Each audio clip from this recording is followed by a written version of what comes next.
हमारे पुराने एपिसोड्स की तरह आपने भी एक एग्जांपल और सेट कर दिया है कि behind every successful man there is a woman. Sir, और मैं जानना चाहता हूँ कि सर सबसे पहले क्या आपके फैमिली बैकग्राउंड में भी डॉक्टर्स हैं कोई? Me and my wife, we are the first doctors in our family from both the sides. आपका फर्स्ट स्टेप सर कैसे रहे? जलंधर में ऐसे ऐसे टेस्ट मैंने आके देखे कि जो दिल्ली मुंबई भेजे जाते थे, जिनकी रिपोर्ट 3-4 दिन के बाद आती थी। पैथोलॉजी लैब सेटअप करने के बाद we used to give them the results same day. By evening their treatment used to start. नमस्कार दोस्तों, और स्वागत है आपका एक और एक्साइटिंग एपिसोड में जहाँ पे हम बात करते हैं ग्रोथ की, सिस्टम की और एंटरप्रेन्योर जर्नीज की। और आज हम अपने माइक पे लेके आए हैं एक और माइंड को जिन्होंने अपनी डॉक्टरेट डिग्री पैथोलॉजी के साथ दुनिया में बहुत सारी चेंजेस लाए हैं। और आज है हमारे साथ डॉक्टर संजय वधवा जी, MBBS DNB पैथोलॉजी। तो सर सबसे पहले मैं आपको वेलकम करता हूँ हमारे इस एपिसोड में। सर, और मैं जानना चाहता हूँ कि सर सबसे पहले क्या आपके फैमिली बैकग्राउंड में भी फैमिली डॉक्टर्स हैं कोई? Actually, to be honest, me and my wife, we are the first doctors in our family from both the sides. दूर दूर तक हमारे रिश्तेदारों में कोई फैमिली में कोई भी डॉक्टर नहीं है। ओके, तो सर आपने बहुत ही डिफरेंट स्ट्रीम को चूज़ किया, specially in doctorate that is pathology. जी, इसको चूज़ करने का क्या कारण था? जी, देखिए, जब हम मेडिकल फील्ड में जाते हैं तो लगता है कि हमने MBBS कर लिया तो डॉक्टर बन गए, सब कुछ अच्छा हो जाएगा। बट जब आप MBBS कर लेते हो, आजकल इतनी एडवांसमेंट्स हो गई हैं, तो आपको स्पेशलिटी डिग्री भी करनी पड़ती है। तो स्पेशलिटी डिग्रीज़ जितनी भी हैं, चाहे वो सर्जिकल ब्रांचेस हो, मेडिकल ब्रांचेस हो, हर एक की अपनी अपनी खूबियाँ और खामियाँ हैं। तो मेरे को एक ऐसी ब्रांच चाहिए थी जिसमें कि टेक्निकल स्किल इन्वॉल्व हो और माइंड इन्वॉल्व हो डॉक्टर का, और वो बिहाइंड द सीन्स वाला काम हो। तो पैथोलॉजी, मैं आपको ब्रीफ बताना चाहूँगा कि पैथोलॉजी किसी भी हॉस्पिटल में या किसी भी कम्युनिटी में मोस्टली बिहाइंड द सीन्स वाला काम होता है। तो इसलिए मैंने पैथोलॉजी चूज़ किया। उस टाइम पे 2099 में, जब pathology was an upcoming branch, तो बहुत कम लोग लेते थे क्योंकि वो लोग सोचते थे कि ये ब्रांच का कोई फ़ायदा नहीं है, इस ब्रांच से कोई भी आपको रिकग्निशन नहीं मिलती। जबकि फैक्ट ये है, आप वेस्टर्न वर्ल्ड में जाके देखिए, किसी भी हॉस्पिटल में जब पेशेंट राउंड्स हो रहे होते हैं, पैथोलॉजिस्ट और माइक्रोबायोलॉजिस्ट साथ में जाते हैं। Right. Treatment decision, diagnosis, cancer diagnosis, हर एक टाइप के डायग्नोस्टिक कॉन्ड्रम्स जितने भी होते हैं, उसमें पैथोलॉजिस्ट, माइक्रोबायोलॉजिस्ट, क्लिनिशियन, सर्जन मिलके कोरम बनाते हैं। सो मच सो कि अभी कैंसर की इतनी सर्ज है जिसके चलते वीकली ट्यूमर बोर्ड मीटिंग्स होने लग गई हैं, और उन ट्यूमर बोर्ड मीटिंग्स में पैथोलॉजिस्ट का बहुत मेजर रोल होता है। पैथोलॉजिस्ट ऑन्कोलॉजिस्ट से भी बात करता है, सर्जन से भी बात करता है, रेडिएशन वालों से भी बात करता है, रेडियोलॉजिस्ट भी साथ में आता है, और सारे मिलके पेशेंट की क्लिनिकल डिटेल्स, पिक्चर्स सारी डिस्कस करते हैं और फिर डिसाइड करते हैं कि इसका क्या अप्रोप्रिएट ट्रीटमेंट है। राइट। तो इसलिए ये एक बहुत ही इम्पॉर्टेंट फील्ड बन गया है। Right.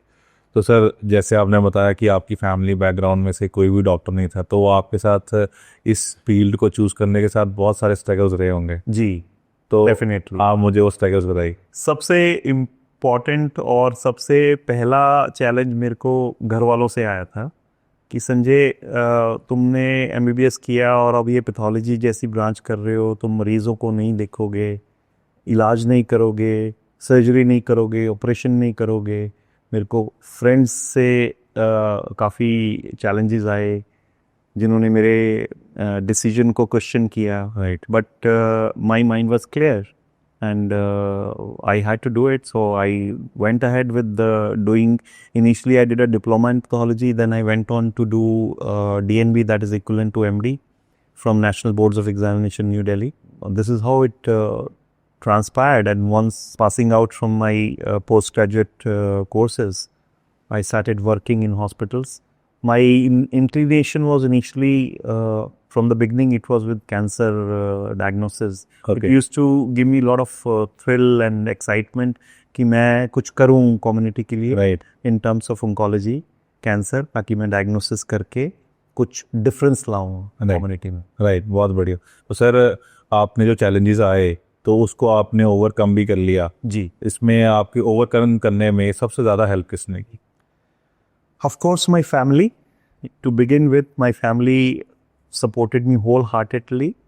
My wife, we got married after my MBBS during my post graduation, so we did post graduation together from the same medical school that we were studying in Maharashtra. So she was a great help to me, including all my family members. And gradually we, once it's a very common saying, once you get into a medical school, you come out passing, become a doctor, and you do continuously serve your community. Right, तो आपने भी हमारे पुराने episodes की तरह आपने भी एक एग्जांपल और सेट कर दिया है कि behind every successful man there is a woman, right? yes. तो it's is a very great कि आप अपने वाइफ ने आपके साथ लाइफ में आपकी स्ट्रगल्स में आपके साथ काफ़ी हेल्प करी है। जी, तो सर इसके साथ सर मैं ये जानूंगा, उन्होंने भी आपके साथ जिस तरह से हेल्प करी, आपने भी उनको उसी की तरह हेल्प करी या उसमें कुछ कमी रही? वेल देखिए, इट हैज़ ऑलवेज बीन, मेरे को इस बात का हमेशा दुख रहता है कि I was most of the times away in for during our post graduation time in medical schools. Duties हमारी डॉक्टरों की आपको पता है, mostly evening night duties, we work long hours, we never had weekends. तो वो एक कैविएट कह लो या उसको आप कह लो कि एब्सेंस हमेशा रहती थी मेरी। But being a medical graduate, my partner always used to understand the importance of becoming a pathologist. Right, okay. तो सर उसके साथ साथ मैं आपसे ये जानना चाहूँगा, जब आपने पैथोलॉजिस्ट की डिग्री पूरी कर ली उसके बाद की जो जर्नी रही वो कैसी रही? सो जैसे मैंने बताया, मेरे को कैंसर डायग्नोसिस में बहुत इंटरेस्ट था। तो जैसे ही मैंने पास आउट किया, I started working in a cancer hospital in Punjab. Initially there were challenges. Pathology at around 15-20 years back, as I said, was not given too much of importance in a tier 2, tier 3 cities, smaller cities. So finding a job was also very difficult. People used to say, हम तो बिना pathologist के ही lab चला लेते हैं, हमें ज़रूरत ही नहीं है, हम क्यों आपको पैसे दें? So gradually I started my career, got into the field, tried to get the knack of it. I started working, shifted my job, got some international exposure in Middle East, came back in Jalandhar. I started working again for a cancer hospital, where we started our journey and work continued. तो sir एक और question मेरे mind में इस time पे strike कर रहा है। जब आपने अपनी वर्किंग प्रैक्टिस की स्टार्ट करी, तो जब आपने जॉब स्टार्ट करी तो क्या आपको एप्रोप्रिएट पे मिला? एज आई सेड, पैथोलॉजिस्ट और माइक्रोबायोलॉजिस्ट को बहुत ही अनरिक्वायर्ड फील्ड माना जाता था। तो finding a job was a challenge initially, and once you find it, it was even more tough to get a appropriate salary. So it was a great challenge initially, because pathologists were paid very meagerly at that time. So you have pointed it out rightly, it was very difficult to meet the day-to-day ends even. Right, तो sir pathology में सबसे पहले किसी भी doctor को किसी भी treatment के लिए सबसे पहले ज़रूरत होती है एक टेस्ट की, जो एक पैथोलॉजिस्ट करता है। जी। तो आपने फर्स्ट स्टेप से जो जर्नी स्टार्ट करी है, तो आपका फर्स्ट स्टेप सर कैसे रहे? सो जब हम जलंधर में हमने काम करना शुरू किया, तो मेरे को इंटरनेशनल एक्सपोजर था। We had worked on very big equipments, अच्छी स्टेट ऑफ द आर्ट, जो हम किताबों में पढ़ते हैं वैसी इक्विपमेंट हमारी लैब में थी। तो जलंधर में आने के बाद मैंने देखा कि यहाँ पे इंफ्रास्ट्रक्चर बहुत पुअर है। So it was a challenge for me to get the stuff, but fortunately the hospital authorities, the vision was sinking, and we worked together. They entrusted me with the various decisions. We got very good equipment. We tried to bring Jalandhar में ऐसे test मैंने आके देखे कि जो दिल्ली मुंबई भेजे जाते थे बैक इन 2008, जिनकी रिपोर्ट 3-4 दिन के बाद आती थी. सो वो आके हमने जलंधर में ही काम शुरू किया. हमारे पास दूर दराज से, हिमाचल से, JNK से पेशेंट्स आते थे जो टैक्सी करके आते थे. उनके पास किराया भी मुश्किल से पूरा कर पाते थे, उनको नाइट स्टे करना पड़ता था. सो पैथोलॉजी लैब सेटअप करने के बाद we used to give them the results same day. By evening their treatment used to start. Right. And especially for cancer patients, it is very draining to spend money on other activities than for the treatment. Right. Because treatment for cancer is very difficult, tough and expensive.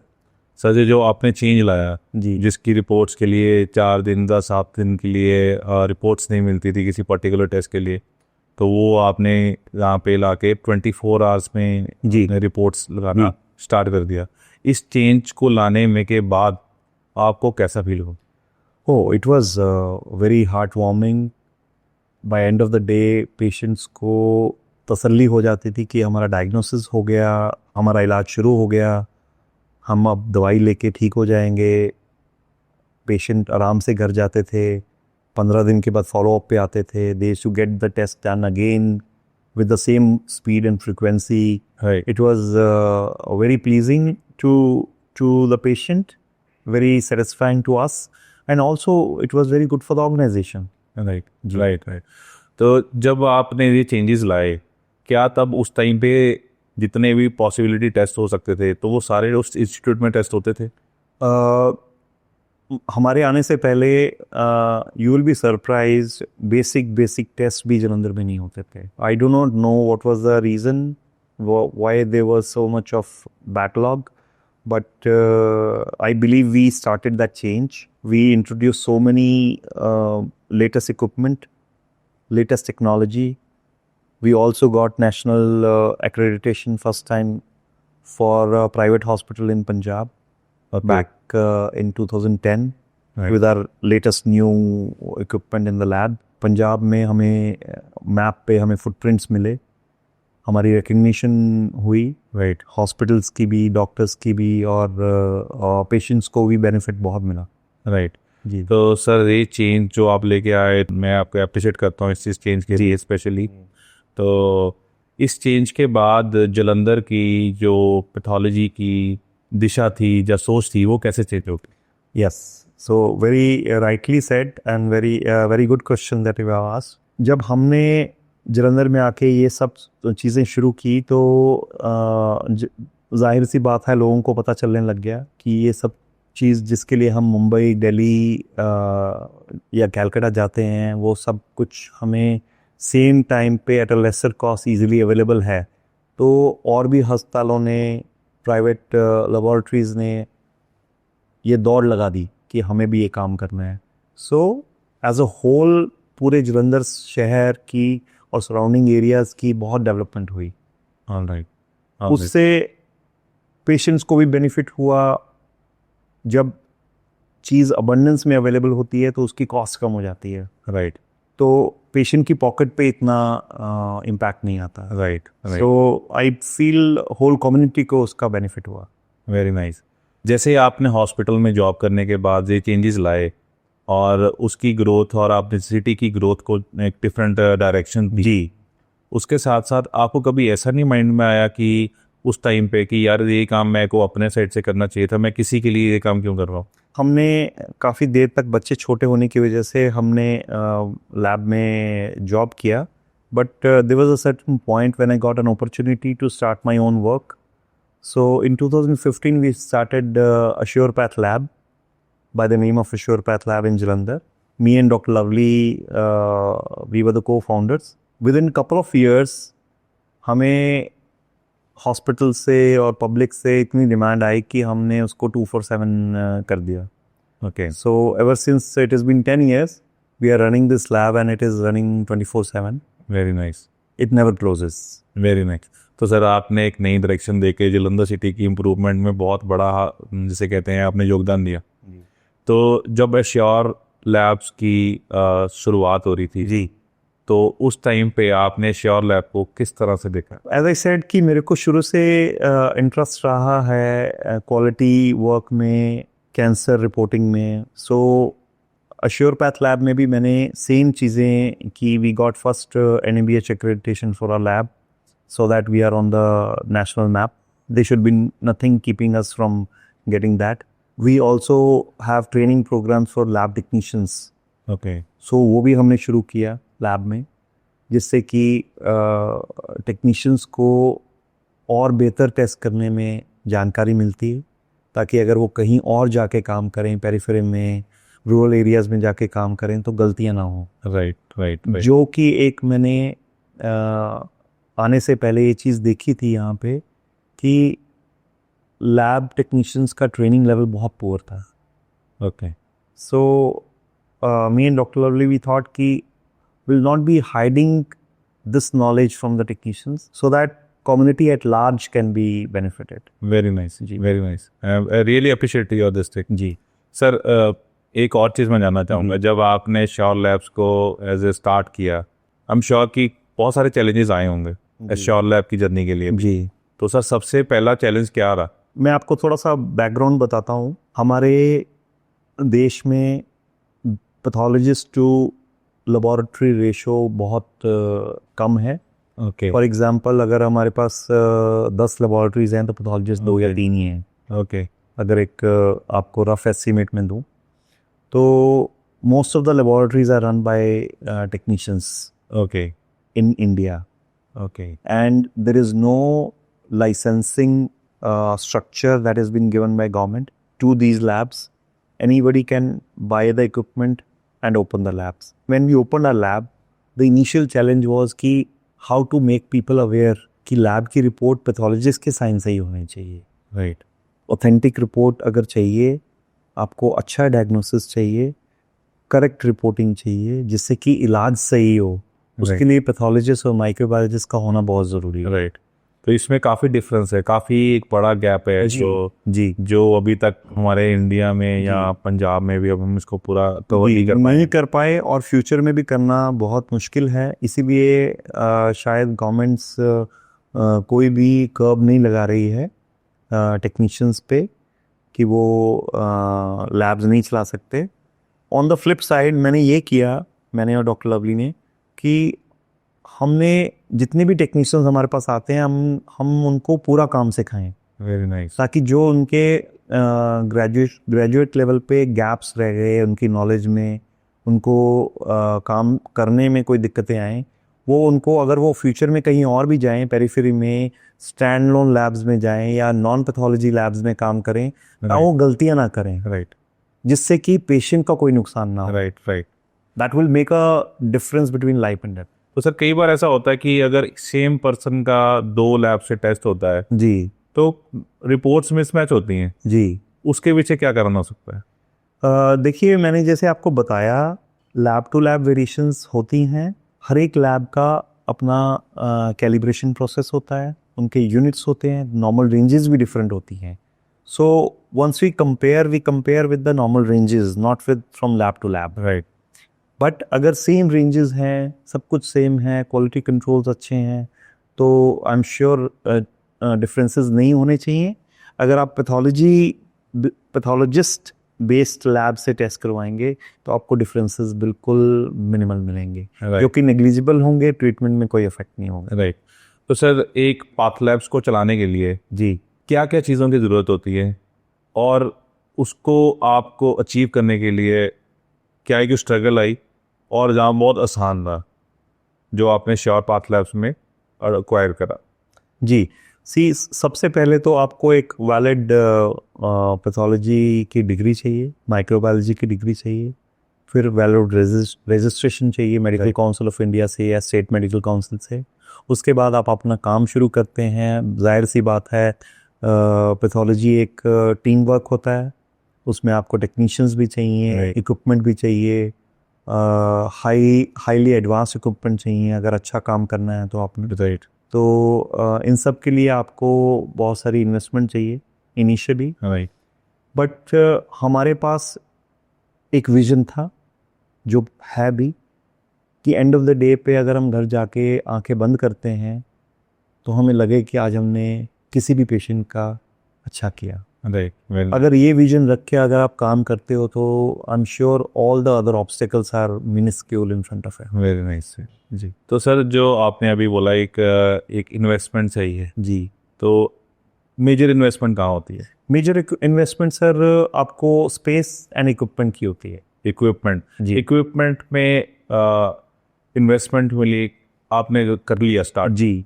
तो equipment तो sir regular basis पे update होते रहते हैं, जी तो उसके लिए आप क्या करते हो?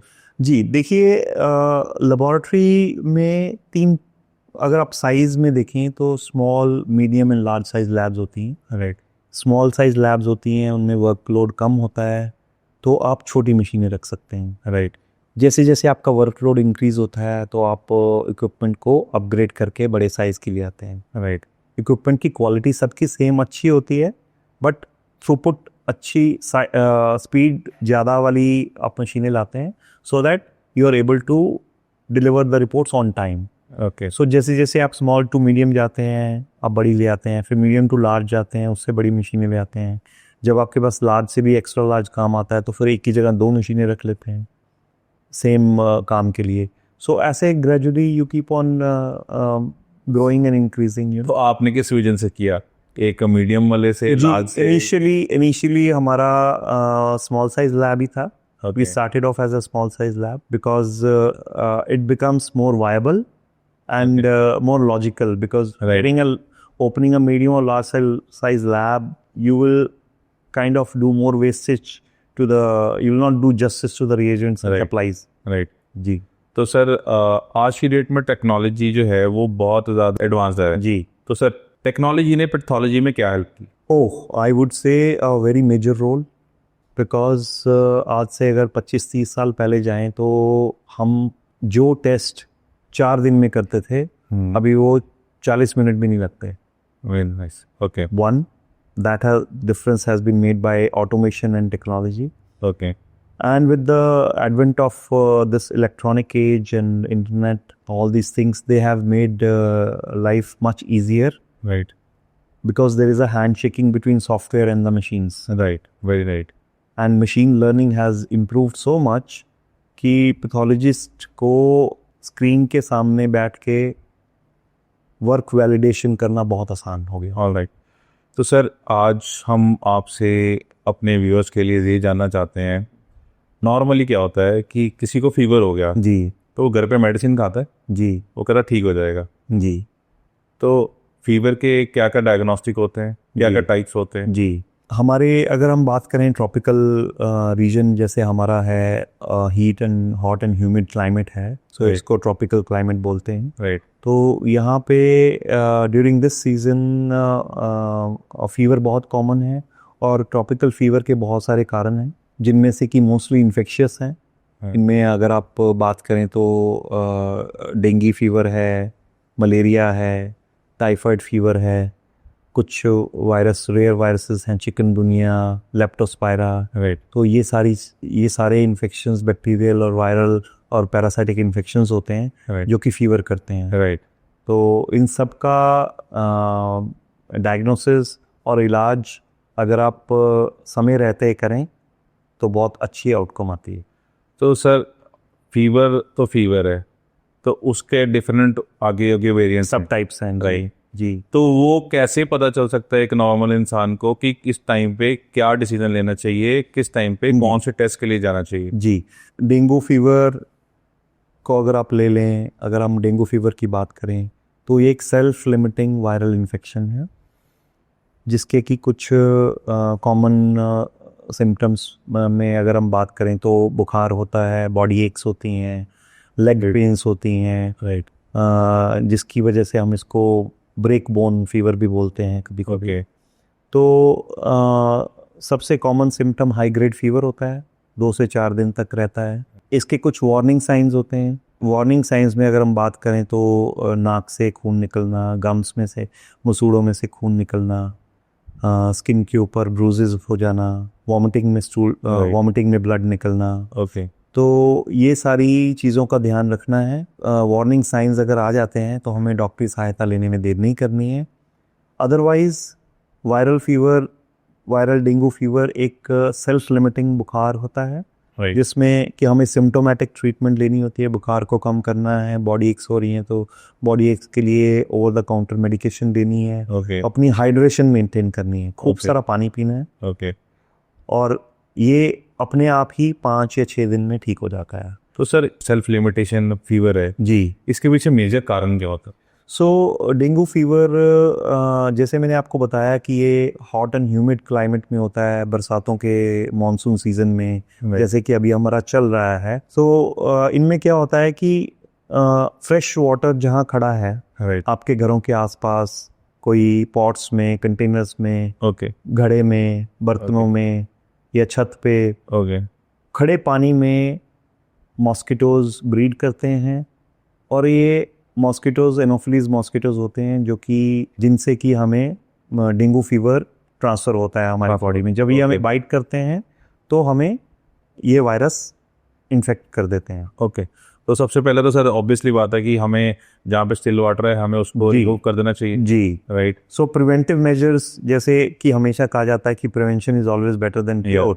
तो प्रिवेंशन के लिए अगर आप इंडोर्स हैं तो आप इन सब चीज़ों का ध्यान रखें। कहीं पे भी स्टैगनेंट वाटर आपके घर के आसपास नहीं होना चाहिए। और अगर आप आउटडोर हैं तो मॉस्किटो बाइट से प्रिवेंशन के लिए अगर आप स्प्रेज लगाएं, रिपेलेंट्स लगाएं, घरों की खिड़कियां अपनी बंद करके रखें ताकि मच्छर अंदर ना आ पाएँ, राइट। और इंसेक्ट बाइट से बचें। राइट। सर अब मैं आपका जानना चाहता हूँ फ्यूचर विजन क्या है, और आप आने वाले टाइम में क्या देखते हैं जलंधर का?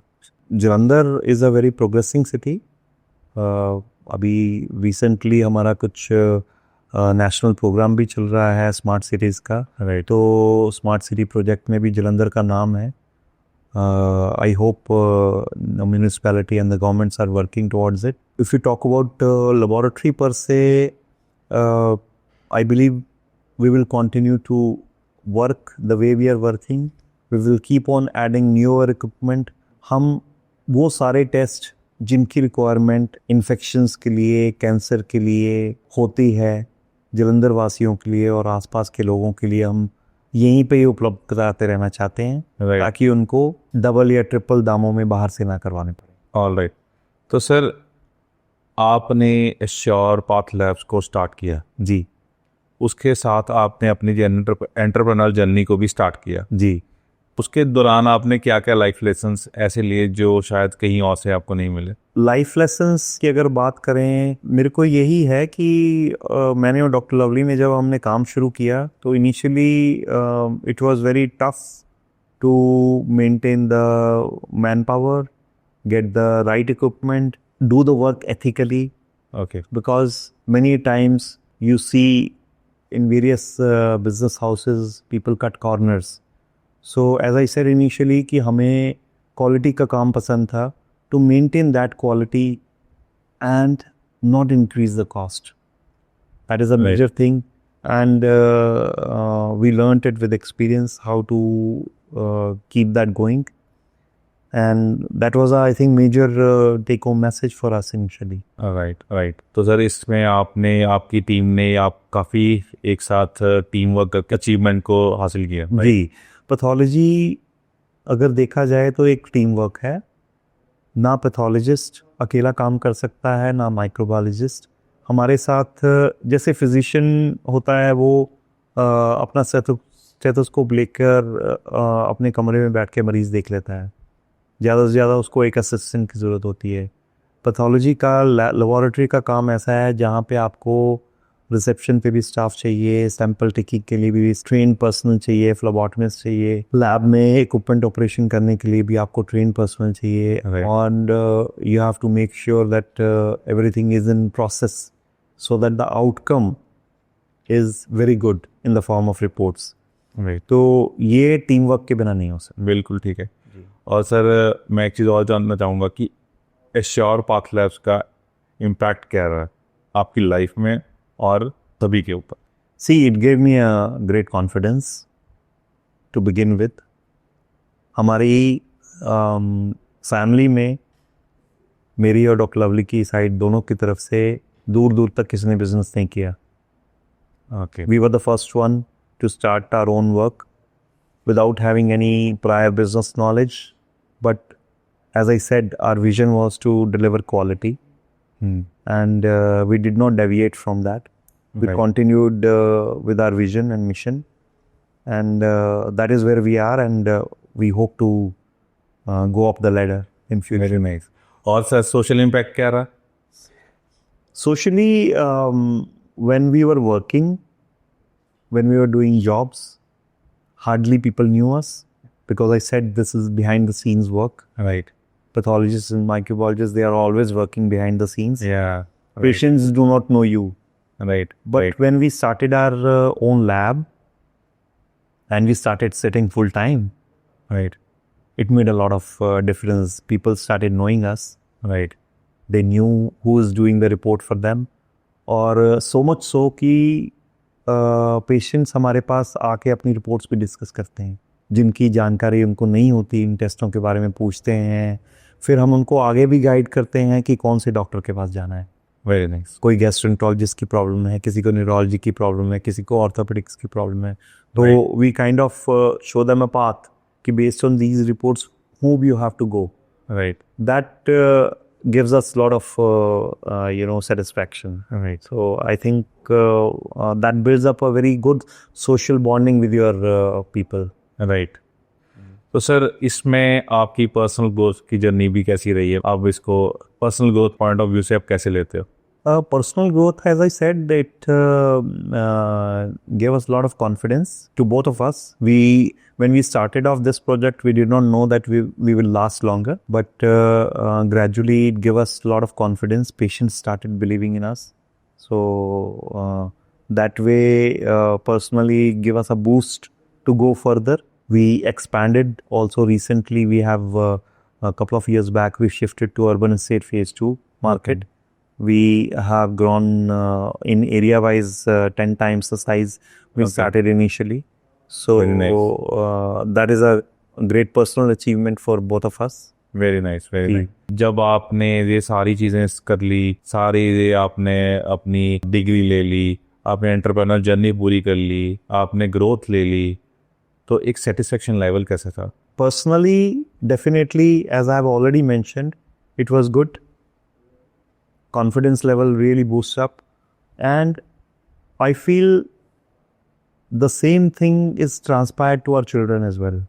They also see कि मेहनत करने से, काम करने से कितना अच्छा फल मिलता है. Right. So I believe younger generations, they look upon to you, right. and if you do good for community, for society, for people, it really gives them an impetus to work harder. तो ये थे doctor Sanjay Wadhwa जी हमारे साथ इस episode में, जिन्होंने अपनी entrepreneur journey, अपनी डॉक्टरेट की जर्नी, उसके साथ साथ उन्होंने अपनी पर्सनल लाइफ की जर्नी हमारे साथ शेयर करी है.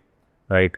तो आई होप आपको ये एपिसोड बहुत पसंद आया होगा, और अगर आप अभी तक जुड़े हुए हैं तो इसको लाइक करना मत भूलिएगा, शेयर करना बिल्कुल भी मत भूलिएगा ना, और सब्सक्राइब करके हमारे अगले एपिसोड का इंतज़ार करते रहिएगा, क्योंकि हम अगले एपिसोड में लाएंगे एक और माइंड को इसी माइक पर और एक और जर्नी के साथ. तब तक के लिए जुड़े रहें, देखते रहें, ग्रोथ करते रहें. जय हिंद. मैं था वरुण.